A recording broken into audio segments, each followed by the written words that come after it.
The new GTA Online weekly update this week in terms of the money bonuses doesn't really have players excited because it's just a smaller cooldown type of week compared to the bangers we've had back to back to back for an entire month. But today on the show, we're not here to talk about the bonuses. I have another episode of my free vehicles guide here for you, and the ones this week are actually kind of nice. These are vehicles that you can jump into game right now for and potentially unlock both of them today. The first one is a legendary supercar that has great customization options, both in the way of the standard upgrades you would always be able to apply to the vehicle, but also it's a Benny's upgradable vehicle as well. And then the other one is a really stylish SUV, but I'm not so sure of the choices that Rockstar made for the performance, and I don't think they're quite doing the trick for me. But either way, getting this one as well for $0 when it costs you millions is not a bad deal at all, and so we're going to be checking out both of these here today. I'll showcase to you how you can unlock them, as well as of course we'll be testing out their performance on the track to see if they're actually good or not. So thank you so much for tuning back in, and let's get started. Let's first talk about this week's Diamond Casino and Resort Podium vehicle, which is the Truffati Nero. This is of course based on the Bugatti Chiron, and in this game it is a high-performance hypercar that excels across various aspects of GTA Online, making it a very capable competitor to go up against in this game. The retail value of this car is $1,440,000 that you can buy from Benny's Original Motorworks, and it was released with the Import-Export DLC update. And the Truffati Nero in this game is known for its rapid acceleration. You can reach high speeds very quickly. You get a distinct edge in races just because of the speed alone. While it's not going to claim the title of the fastest car in the game, the top speed is still high enough for most racing scenarios as well as just normal street driving. The real highlight though, however, with the Nero is its handling. You boast very precise steering when you're driving this car, you get excellent grip and remarkable stability even when you're at those high speeds. So rest assured you can tackle all of the tightest corners and complex maneuvers with confidence with this car. The braking system is also really good with strong, reliable stopping power, and that's going to contribute to extremely short braking distances 100% of the time. And that's just what you get stock with this car. Now, how about if you plan on spending a little bit of money by upgrading the Nero, which everyone's going to do, right? For players looking to enhance the Nero even further, you can upgrade it at Benny's Original Motorworks, and that will transform it into the Nero Custom. And with that, you get offered extensive customization options, from aesthetic modifications like carbon fiber parts and racing spoilers to major performance boosts in speed, acceleration, and enhanced handling through weight reduction and added downforce. And overall, all of these customization options on top of everything else the Nero has makes this car a total standout as a top tier choice for both performance and style in this game.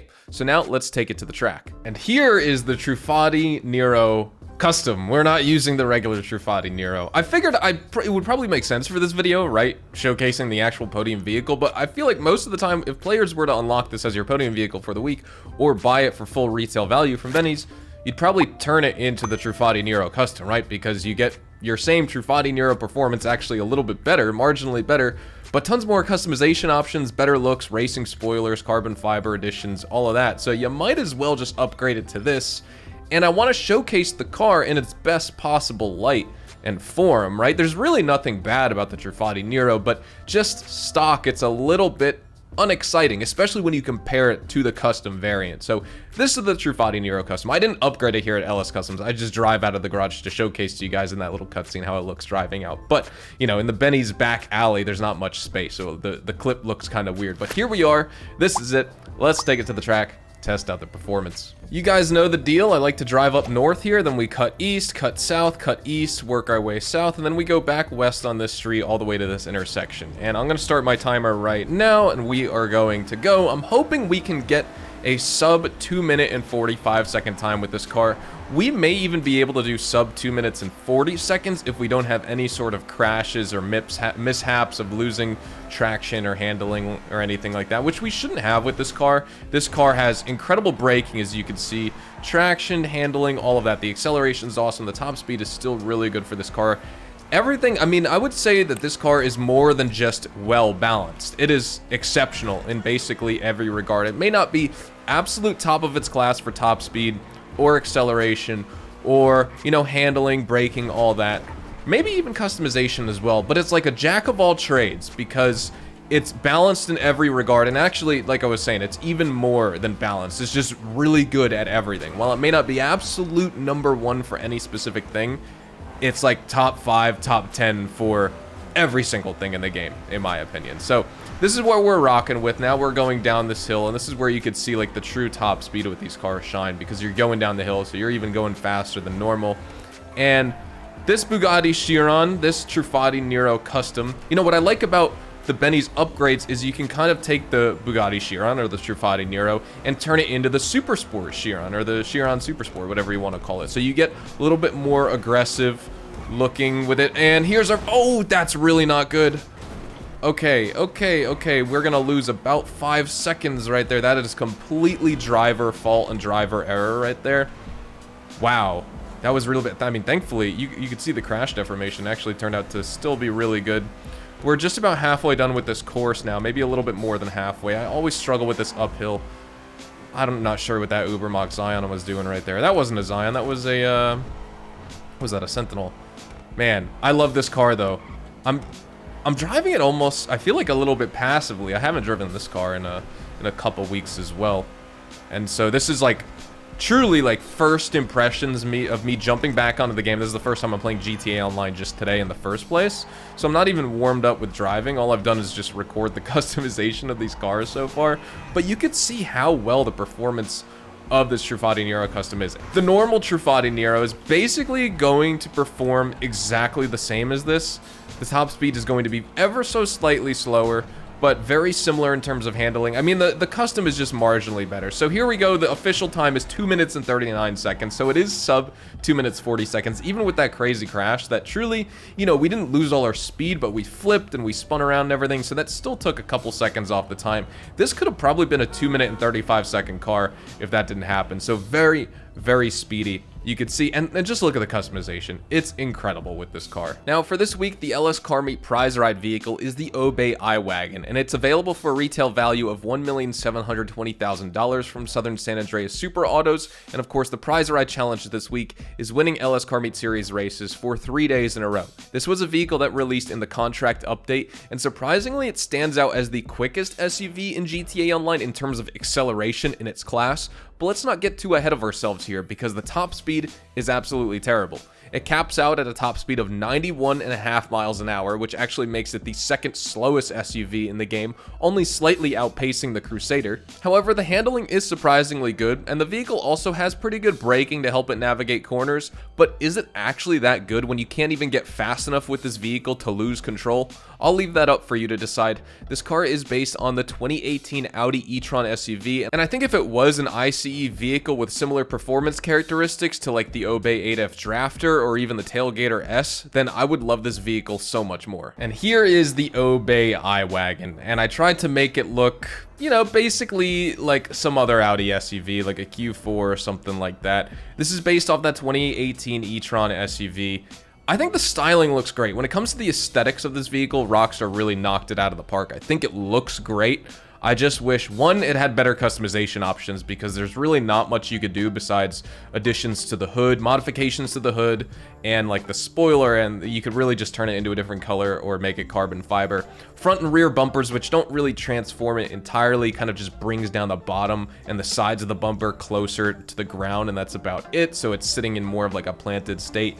And then of course you get no exhaust notes with this car because it's electric. But here we are at the track nonetheless, so we're going to just see what we can do in terms of time. I'm going to start the timer right now, and we are going to launch from a stop. And as you can see, the acceleration, like for what would be probably like the first 2 or 3 gears of the Rebla GTS or the Lampadati Novak or something like that, seems kind of quick, but then the car just completely putters out. It has a top speed of only 91.5 miles an hour. It's so bad. Look how slow we're going compared to that Nero and the Nero Custom. And then even when it comes to the handling, like I was saying, like you can kind of get around the corner. It's not that this car suffers from a lack of control, but my argument for the handling not being that impressive on this car anyway, or this SUV, is the fact that you're not even going fast enough to truly lose control. And even then, I still touched the wall right there, you know?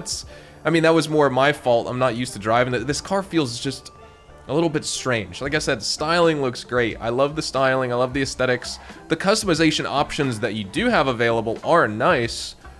but the performance is just so bizarre on this car. It feels like it should go at least 120 miles an hour, even if it is electric, and if it was an ICE car, I think this would be way better. Imagine the 8F Drafter exhaust on this car at the very least, even if it wasn't the performance, just the exhaust notes, let alone leave the acceleration, the top speed, and all that stuff alone.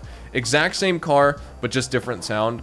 I would enjoy this car so much more. And then, of course, if you give it the 8F Drafter or Obey Tailgater S performance or any other performance from an Obey vehicle and just copy and paste it onto this car, it would also be a treat. But nonetheless, this is what we're left with. And so I feel like our pace right now, like as I'm talking about this car, I feel like I'm going so painfully slow. Like this car's got to move faster, but it just simply doesn't.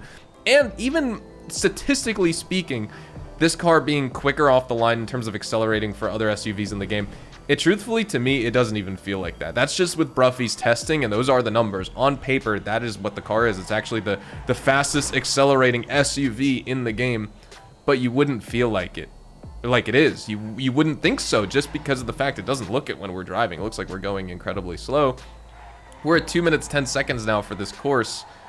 I'm nervous we're not even going to get there in 3 minutes. No, we'll probably get there in 3 minutes, but this is going to be like a 2 minute and 55 second car or something. I mean, this is just, it doesn't feel awful.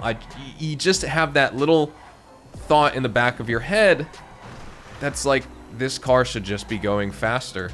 And like I said, the performance, you know, we're taking these turns and we're not spinning out. There's a little bit of understeer, you'll notice. There's not a ton of oversteer, but there shouldn't be anything at all. Like, as you can see right there, a little bit of oversteer, a little bit of sliding, a little bit of tire squealing. But overall, this thing can get itself around a corner. But like, I don't think that's very impressive because this car is just going so slow. Any car would be able to get around a turn easy at that speed. 3 minutes and 1 second for that time right there. And obviously, like, if I didn't mess up with some of the turns, this is basically, call it a 3-minute car, which is not where you'd want it to be, especially like a high performance Audi. Although it is an SUV, still high performance. Like, this should be a competitor. Maybe not necessarily to the Lampadati Novak, because I would say that's like the best SUV in the game, right? Just all around overall. This should be a direct competitor to the Rebla GTS, based off of like a BMW X5, right? That should be exactly what this car is in terms of Obey and Audi performance in this game. I think it looks nice, especially with this light urban gray in the matte color, black rims and all that, but performance, I'm just not very satisfied with it. This is the standard Nero, the one that you can actually win off the podium vehicle, or as the podium vehicle before you actually upgrade it. So I figured we'd use this by the end of the video before we wrap up. But I just want to get my outro right here. Thank you guys so much for watching. Hopefully you guys enjoyed today's video. If you guys found all of the performance and customization info of these vehicles helpful, make sure to drop a like. And if you are new to the channel, make sure you subscribe for more if you want to see more GTA Online content like this. Also, check me out over on Twitch, Twitter, and Instagram. Those are the best places to connect with me outside of YouTube. You can follow me at Hazardous HDTV. All of my social media links are included in my description box down below. Again, thank you so much for watching. Enjoy these vehicles. Hopefully you all have a fantastic day, and I'll see you guys in the next video. Adios, amigos.